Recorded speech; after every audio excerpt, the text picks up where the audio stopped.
Hello friends, Somen Riaz ব্লগে তোমাদের সকলকে স্বাগত জানাই। কয়েকদিন ধরে তো টানা বৃষ্টি পড়েই যাচ্ছে, বৃষ্টি ছাড়ার কোনো নামই নেই। তো আজকেও সেরকম ঘুম থেকে উঠে দেখি পরিবেশটার এরকম অবস্থা, হালকা হাওয়া দিচ্ছে আর তার সাথে এরকম বৃষ্টি হয়েই যাচ্ছে। তো আমার একটু গরম গরম চা খেতে ইচ্ছা হলো এই ঠান্ডা পরিবেশে, সেজন্য একটু চা করে নিয়েছি আর সাথে নিয়েছি বিস্কুট। এখানে তোমরা দেখতেই পাচ্ছ আমি মুড়ি খাবারের জন্য করে নিয়েছি কুমড়োর তরকারি। তো চা খাওয়ার কিছুক্ষণ পর আমি যেহেতু তরকারি করে ফেলেছিলাম সেজন্য মুড়িটাও খেয়ে নিচ্ছি, সাথে নিয়েছি হাতে করা মন্ডা। এইদিকে তোমাদেরকে একটা জিনিস দেখাই, এই ছোট দুটো বিড়ালের বাচ্চা, ঠিক আছে, ওখানে চার্জারটা ঝুলছিল, আমি এই চার্জারটাকে একটু নড়িয়ে দিয়ে চলে এসেছি। তো ওখানে যেটা বারুনটা দেখতে পাচ্ছ, ওই বারুনটা নিয়ে ওরা খেলা করে। আর যেহেতু তারটা নড়িয়ে দিয়ে চলে এসেছি সেহেতু ওই দুটো দেখে ওরা ভাবছে কি নড়ছে, সেই জন্য খেলা করছে, একটু ধরার চেষ্টা করছে দুটোতে। যে কালো বিড়ালটাকে দেখতে পাচ্ছ, ওর আর একটা বোন ছিল, ও কিছুদিন আগে মারা গেছে। তো আর এই যে সাদা কালো যে বিড়ালটা দেখতে পাচ্ছ, এই বিড়ালটার আর একটা বোন ছিল, এই বিড়ালটার বোনটা হারিয়ে গেছে, কোথায়টা খুঁজে পাওয়া যাচ্ছে না।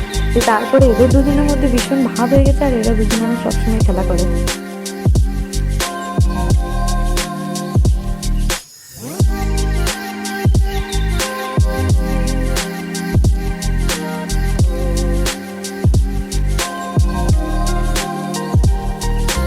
ও আমাদের বাড়িতে এরকম একটা ছোট বট গাছ রয়েছে, এটা আমার বর অনেক কাল আগে লাগিয়েছিল।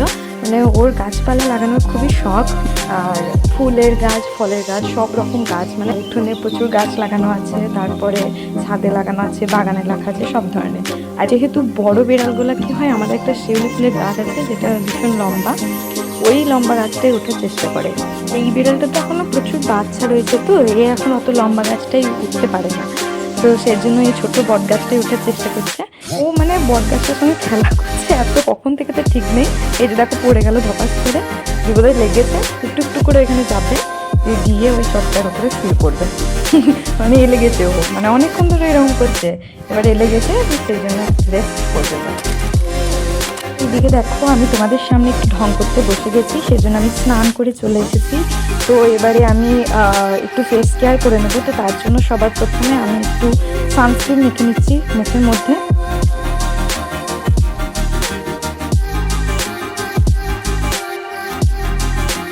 তো আমার ঠোঁট সারা বছরই ফাটতে থাকে, তো সেজন্য আমি একটু ভেজলিন ইউজ করে নেবো ঠোঁটের ওপরে। তো এরপরে আমি একটা সিঙ্গার নেব, আর এই সিঙ্গারটা আমার বহু যুগ আগেকার কেনা, সেটা আমি এখনও চালাচ্ছি। দেখো আমি কত সঞ্চয়ী। আমার চুল যেহেতু একবারে সমুদ্রের ঢেউয়ের মতো, মানে বলতে গেলে বেনুনি করে করে ওরকম ঢেউ বানিয়ে দিয়েছি আমি। তো এবার সেই ঢেউ বানানো চুলগুলোকে আমি একটু ভালো করে আঁচড়ে নেব। যদিও আমার চুলে এত জট লেগে থাকে আমি সেটা ছাড়াতে পারি না, তাই প্রচুর টাইম লেগে গেছে, তো তোমরা এটাতে কিছু মনে করো না। যেহেতু অনেক ঢেউ হয়ে গেছে আমার চুলে, তো আজকে ভাবলাম যে বেনুনিটা করবো না, একটু চুলটা ছাড়া থাক, তো সেজন্য একটা ক্লিপ লাগিয়ে নেব। ছোটোবেলা থেকে যেহেতু চোখে চশমা লেগে গিয়েছে আমার পাওয়ারের জন্য, তো চশমা ছাড়া তো আমি থাকতেই পারি না, সেজন্য চশমাটাকেও একটু পরে নিলাম, আমি তো চশমিস গার্ল।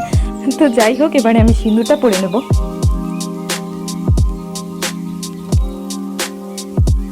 তো দেখতেই পাচ্ছ আমি কত সুন্দরভাবে ঝটপট রেডি হয়ে গেলাম। তো এই যে দেখতেই পাচ্ছ আমি আজকে এক বালতি শার্পে কেচেছিলাম, তো এগুলোকে আমি আজকে ছাদে মেলতে এসেছি। আজকে আমার বরের অনেক জামা কাপড়গুলো প্রচুর নোংরা হয়েছিল, তো সেগুলো যতটা সম্ভব কাচার চেষ্টা করেছি, তো যতগুলো পেরেছি কেচেছি, আবার বাকিগুলো আবার নতুন কাচবো, তো সেই জন্য তো আস্তে আস্তে আমি সমস্ত জামা কাপড়গুলোই মেলে দেবো। এখনকার মেঘের অবস্থাটা এতটাই খারাপ যে সকাল থেকে বৃষ্টি পড়ছে, তারপরে আবার কিছুক্ষণ পর আবার রোদ উঠছে, যে আবার বৃষ্টি পড়ছে, মানে বিচ্ছিরি একটা আবহাওয়ার সৃষ্টি হয়েছে। জানি না আবার বৃষ্টি হবে কিনা, তবে জামা কাপড়গুলো মেলে দিলাম। আর এই যে দেখো এই ছবিগুলো তোমাদের সাথে আমি শেয়ার করছি, আমাদের গাছের ড্রাগন ফলগুলো এই বছর প্রথম লাগিয়েছিল আর প্রথম ধরেছে, দেখো কতটা সুন্দর আর খেতেও খুবই মিষ্টি। আজকেই পাড়া হলো ড্রাগন ফলগুলো। চারদিকে যেহেতু আর কোনো বৃষ্টি হয়নি সেহেতু খুবই ব্যবসা গরম করছিল, আর ঘরের মধ্যে কারেন্টও চলে গেছিলো, তাই বাইরে বসে বসে হাওয়া খাচ্ছি। আমি হাওয়া খেতে থাকি, ততক্ষণে তোমরা আমার চ্যানেলকে সাবস্ক্রাইব করে দাও, ভালো লাগলে লাইক কমেন্ট করো। বাই।